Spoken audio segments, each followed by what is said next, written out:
At 5:58 in the morning on August 15th, 2026, the Earth beneath the Indonesian island of Flores shifted 3 meters in mere seconds. A shallow underground shock measuring 7.7 instantly turned a densely populated tropical land into a total disaster zone. When walls collapse, a person has only a moment, but when the ocean suddenly retreats from the shore, a completely different countdown begins.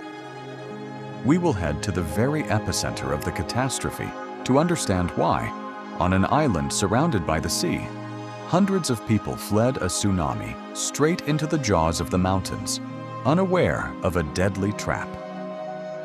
Keep this terrifying question in your mind until the end of our journey, as the true cause of the tragedy lies far deeper than shattered asphalt. Flores Island is caught in giant tectonic vices at the junction of the Indo-Australian and Eurasian plates.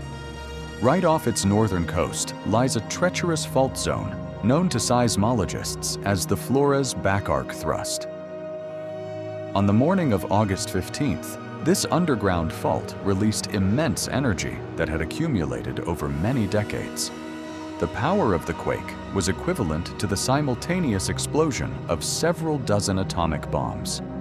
Ground acceleration exceeded half the acceleration of gravity, literally throwing buildings into the air before their final collapse. In the port city of Maumere, survivors described the initial seconds not as familiar shaking, but as deafening blows from a heavy hammer below.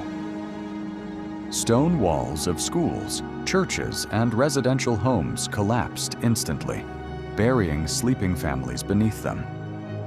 Just a minute after the first shock, coastal waters in the bay began to rapidly recede from the shore, exposing the wet seabed. Across the northern coast, warning systems activated, and alarming tsunami sirens began to wail. In the memories of local residents, recollections of the 1992 disaster are still fresh when a giant wave claimed over 2,000 lives. Yielding to panic and abandoning their cars right in the middle of the streets, thousands of frightened people rushed inland.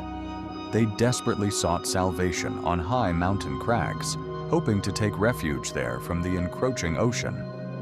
However, the evacuees did not even suspect that the mountains themselves were already beginning to fall apart at that very moment. The main connecting artery and true spine of the island has always been the famous Trans-Flores Highway. This narrow mountain road winds along steep cliffs, connecting key provinces and settlements. On one side, unstable tuff and basalt rocks overhang the roadbed, while a deep abyss lies on the other. Shortly after the underground impact, soil on the peaks softened by tropical rains broke loose.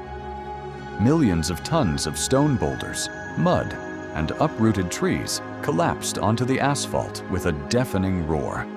In mere seconds, the triggered landslides completely destroyed entire sections of the highway, cutting the island into isolated pockets.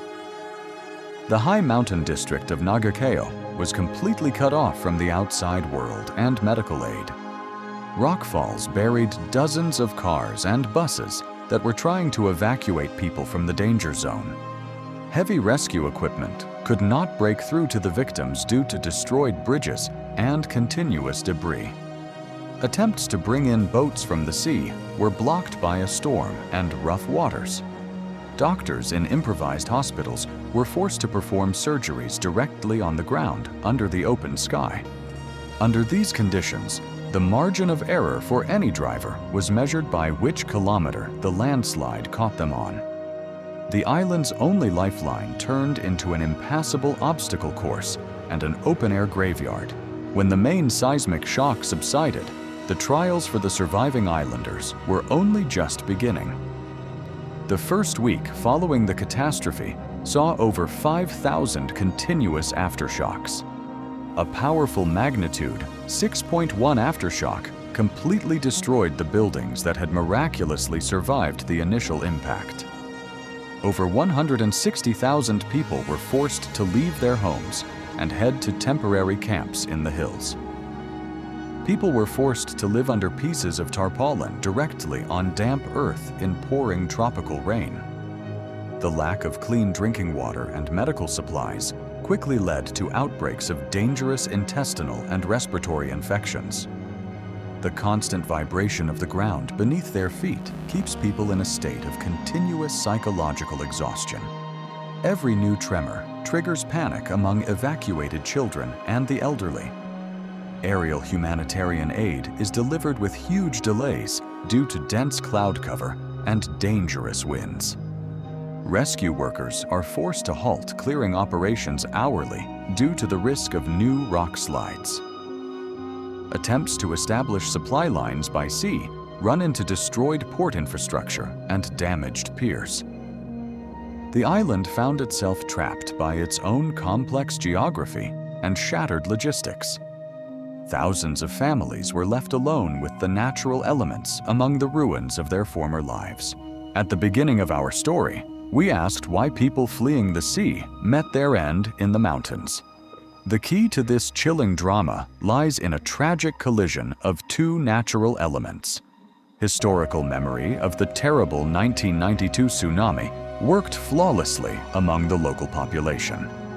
Hearing the wail of sirens and seeing the retreating ocean, thousands of families instinctively rushed to high hills.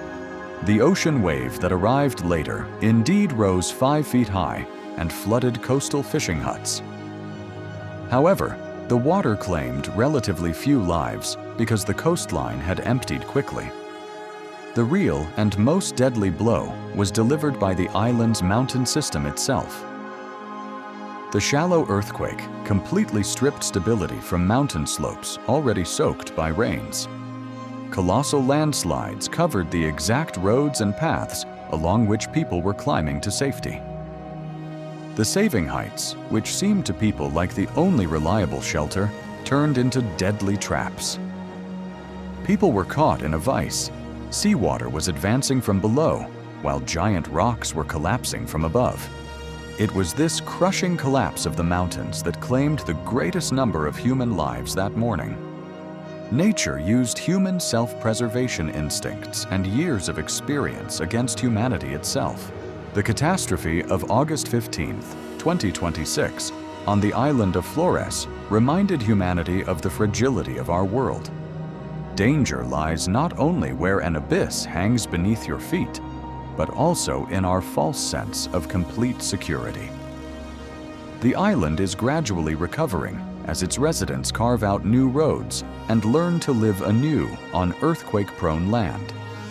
These people remain here because this harsh and unpredictable land is their only true home. Write in the comments what you think is more terrifying: a sudden strike of the elements or the constant waiting for an inevitable disaster.